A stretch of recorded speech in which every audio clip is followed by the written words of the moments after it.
ಇದು ವಿಜಯಕ್ಕ ಪ್ರಶಸ್ತಿ 25 2022ರಲ್ಲಿ ವಿಜಯಕ್ಕ ತೀರ್ಕೊಂಡ್ಮೇಲೆ ನಮ್ಮ ಕುಟುಂಬ ಮತ್ತು ನಮ್ಮ ಬಳಗದ ಎಲ್ಲ BVS ಬಹುಜನ್ ಮೂವ್ಮೆಂಟಲ್ಲಿ ಇರ್ತಕ್ಕಂಥ ಎಲ್ಲ ಗೆಳೆಯರು ಸೇರಿ ವಿಜಯಕ್ಕನ ಹೆಸರನ್ನ ಚಿರಸ್ಥಾಯಿಯಾಗಿ ಇರಿಸಬೇಕು ಅಂತಂದರೆ ಅವರು ಯಾವ್ಯಾವ ಕ್ಷೇತ್ರಗಳಲ್ಲಿ ಅವ್ರಿಗೆ ಆಸಕ್ತಿ ಇತ್ತು, ಯಾವ್ಯಾವ ಕ್ಷೇತ್ರಗಳಲ್ಲಿ ಅವ್ರು ತೊಡಗಿಸ್ಕೊಂಡು ಕೆಲಸ ಮಾಡಿದ್ರು.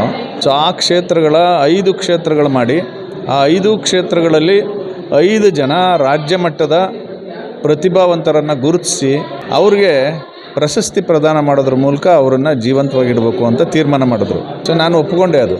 ಸೊ ಈ ಸಾರಿ 25ನೇ ಸಾಲಿನ 5 ಜನ ಪ್ರತಿಭಾವಂತರನ್ನ ನಿಜವಾಗ್ಲೂ ಪ್ರತಿಭಾವಂತರನ್ನ ಐಡೆಂಟಿಫೈ ಮಾಡಿದ್ದಾರೆ. ಈ ಪ್ರಶಸ್ತಿಯ ವಿಶೇಷ ಏನು ಅಂತಂದರೆ, ಸಾಮಾನ್ಯವಾಗಿ ಪ್ರಶಸ್ತಿಗೆ ಅರ್ಜಿ ಕರೀತಾರೆ, ಅರ್ಜಿ ಹಾಕ್ತಾರೆ. ಒಂದು 20-30 ಜನ ಅರ್ಜಿ ಹಾಕಿದ್ರೆ ಅದಕ್ಕೆ ಇನ್ಫ್ಲೂಯೆನ್ಸ್ ಬರ್ತದೆ. ಇನ್ಫ್ಲೂಯೆನ್ಸ್ ಬಂದವ್ರನ್ನ ಸೆಲೆಕ್ಟ್ ಮಾಡುವಂಥ ಪದ್ಧತಿ ಇದೆ. ಆ ಪದ್ಧತಿನ ಬ್ರೇಕ್ ಮಾಡಿದ್ದೀವಿ ನಾವು.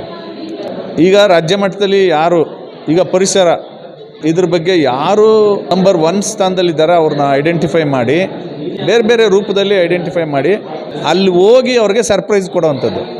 ಈಗ ಮಾಧ್ಯಮ ಪ್ರಶಸ್ತಿ ರಾಧಾ ಹಿರೇಗೌಡರಿಗೆ ಸರ್ಪ್ರೈಸ್ ಕೊಟ್ಟಿರೋದು. ಈಗ ಇರ್ತಕ್ಕಂಥ ಎಲ್ಲ ಮಾಧ್ಯಮಗಳಲ್ಲಿ ಅವರು ನಿರ್ಭೀತಿಯಿಂದ ಕೆಲಸ ಮಾಡ್ತಾಯಿದ್ದಾರೆ, ಅವ್ರಿಗೆ ಪ್ರಶಸ್ತಿ ಕೊಡೋಣ ಅಂತ. ಹೀಗೆ 5 ಕ್ಷೇತ್ರದಲ್ಲೂ ಎಲೆಮರೆ ಕಾಯಿ ಥರ ಕೆಲಸ ಮಾಡ್ತಾ ಇರ್ತಕ್ಕಂಥ ಪ್ರತಿಭಾವಂತರನ್ನ ಗುರುತಿಸಿ ಪ್ರಶಸ್ತಿ ಕೊಡೋದ್ರ ಮೂಲಕ ವಿಜಯಕ್ಕನ ಹೆಸರನ್ನು ನಿರಂತರವಾಗಿ ವರ್ಷಕ್ಕೊಂದು ಸತಿ ಜ್ಞಾಪಿಸ್ಕೊಳ್ಳೋವಂಥದ್ದಾಗಲಿ ಅಂತ ಈ ಪ್ರಶಸ್ತಿ ನಡೆದಿದೆ.